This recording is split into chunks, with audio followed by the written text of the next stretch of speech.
If you thought I wasn't going to talk about Meghan Markle, you are sadly mistaken. All right, Meghan Markle was on some podcast. Now I know you didn't watch the podcast for two reasons. Because if you did, number one, you would know she doesn't go by Markle anymore. She hasn't since she's been married. And number two, you would know who Jamie Kern-Lima is. Jamie Kern-Lima is not some woman. Jamie Kern-Lima is the co-founder of IT Cosmetics, which she sold to L'Oreal for $1.2 billion and became the first female chief executive officer of a L'Oreal brand. And it's not some podcast. Oprah's been on it, Hoda Kotb's been on it, Melinda French Gates has been on it. These are women who have impact. So no, it's not some podcast. Also, to be somebody that says you want privacy and you're on podcasts puts you in the line of fire. You're giving yourself a platform. You're going out and doing things. Let's clarify the privacy issue once and for all. Meghan and Harry never said they wanted privacy. They said a basic right to privacy.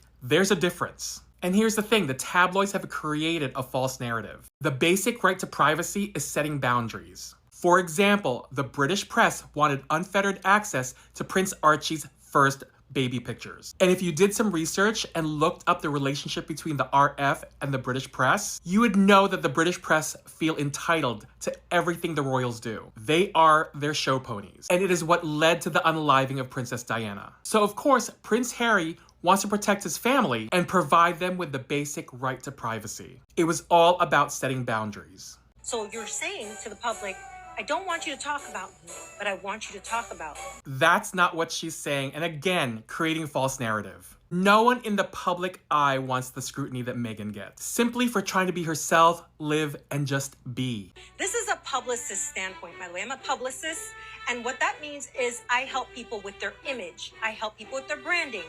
And people like Meghan Markle has been trying to rebrand herself for probably a year and a half now.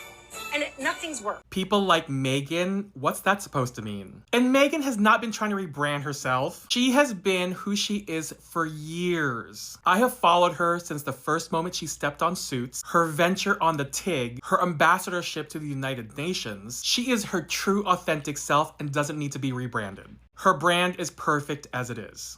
She's tried so hard to rebrand herself, and it's not working. And let me tell you why it's not working.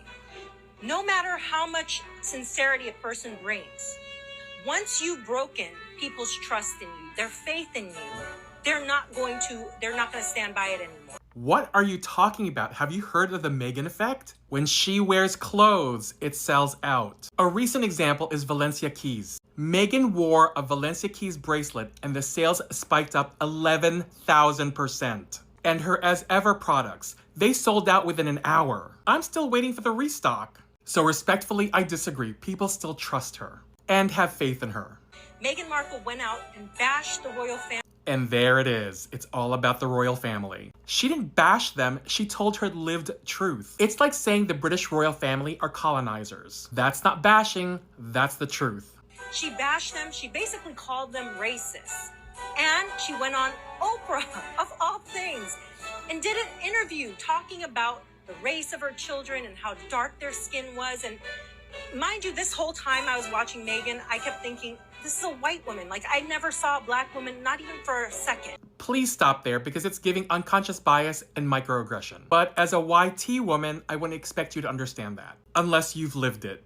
I'm on the fence. I believe that Meghan Markle still has a chance to rebrand, but she just is not focusing on the most important thing that she can do. And what's that? This whole look gives Pam Anderson, all right? She already did this thing where she did some Netflix show, which I didn't watch, guys, but she tried to do the whole cooking, and Pam Anderson did it. You got people like Gwyneth Paltrow did the same thing. Why do people want to keep pitting women against each other? Pam and Gwyneth are doing their own thing. There is enough space in the lifestyle platform for everyone. I really wish you people would stop pitting women against each other, but rather champion them and lift them up. And why would you even talk about something you didn't even watch? You know nothing about it. And additionally, Pamela's show is only aired in Canada, and Gwen already put a kibosh to that narrative that they were feuding. You don't have to prove anything to anyone. I really wish you would watch the Jamie Kern-Lima podcast, because what you just said, Meghan already addressed it. But it's also for me, and this is just my opinion, The fact that she's not even made up with her dad. And she doesn't have to, because what he did was absolutely disgusting. He sold tabloid stories about her. Thomas Markle accepted money from the paparazzi. He staged photos with them. He essentially sold out his own daughter. If your father did that to you, would you want him in your life? So close to your kids, willing to sell a story to the tabloids? I think not. Meghan and Harry and their family deserve boundaries. However, you did get one thing right. And let's just say, first of all, this girl is stunning. She's absolutely beautiful. She is stunning, she is beautiful, and she doesn't need makeup. Let her be, because who she is absolutely valid. And I really wish you would do yourself a favor and watch that podcast, because it's very cozy and very uplifting. Welcome back, my wonderful, beautiful Star Spotlight fam. Make sure you hit that subscribe button right today, because this is the channel where we speak truth to power. This is where we slam the trolls, call out the hate, and celebrate the strength and dignity of the Sussexes, Harry and Meghan. Let's talk about silencing the noise. Specifically, the relentless, obsessive, often vicious online hate directed at Meghan Sussex, the Duchess of Sussex. At this point, it's not even subtle. It's calculated, it's cruel, and it's deeply rooted in something far uglier than just tabloid gossip or celebrity drama.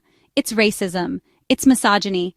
It's resentment toward a woman who had the audacity to be confident, articulate, and unapologetically herself, even when the world demanded she shrink. Let's be honest. Meghan isn't hated because of what she's done wrong. She's hated because she wouldn't play a role that kept her small and silent. And that's why we need to set the record straight, loudly. Because Meghan Markle had already made it before she married Prince Harry. She wasn't waiting for a prince to save her. She was already a successful, driven woman with her own voice, career, and influence. Let's start from the beginning. Meghan graduated from Northwestern University with a double major in theater and international studies. That's not an easy feat. While most people are juggling classes, Meghan was balancing academics with internships, including one at the U.S. Embassy in Argentina. That's right. She was already engaged in global affairs, diplomacy, and public service long before the world saw her on the red carpet or in a royal wedding gown. She spoke fluent Spanish, had a strong interest in global politics, and had the academic background to back it all up. That's a far cry from the one-dimensional narrative so many try to push about her. Professionally, Meghan earned her stripes in the entertainment industry, one of the toughest, most competitive industries out there. She didn't ride in on nepotism or connections. She auditioned, she hustled, she worked side gigs like calligraphy and briefcase modeling on Deal or No Deal just to keep going. That's grit. That's the real behind-the-scenes story of making it in Hollywood. Eventually, she landed her breakout role as Rachel Zane on Suits, a major network show that ran for 9 seasons. She was a central part of that cast for 7 of them, and her character became a fan favorite, intelligent, ambitious, stylish, and real. Meghan wasn't just famous, she was respected in the industry. And then there was The Tig, her lifestyle blog that offered a window into her world. But it wasn't just fashion and food. It was thoughtful. It was empowering.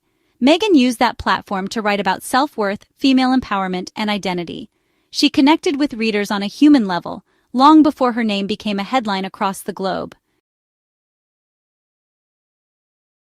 But what so many people still don't know, or conveniently ignore, is Meghan's humanitarian work before she ever married into royalty.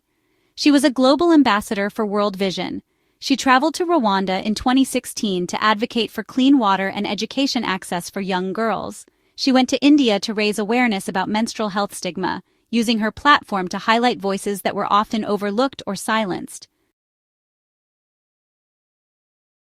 And yes, she spoke at the United Nations. In 2015, on International Women's Day, Meghan Markle stood at the UN and delivered a powerful speech on gender equality. She spoke about the importance of lifting up women and girls. She spoke about being a feminist. She used her voice clearly, confidently, and with purpose. Now ask yourself, how many other actresses can say they've spoken at the United Nations? Not many. This wasn't new for Meghan.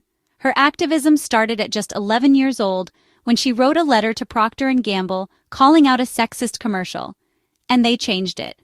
That's been her energy from the beginning, Speak up, push forward, be heard. So no, Meghan didn't enter the royal family as a blank slate. She brought her own spotlight. She brought her own voice. She brought her own achievements.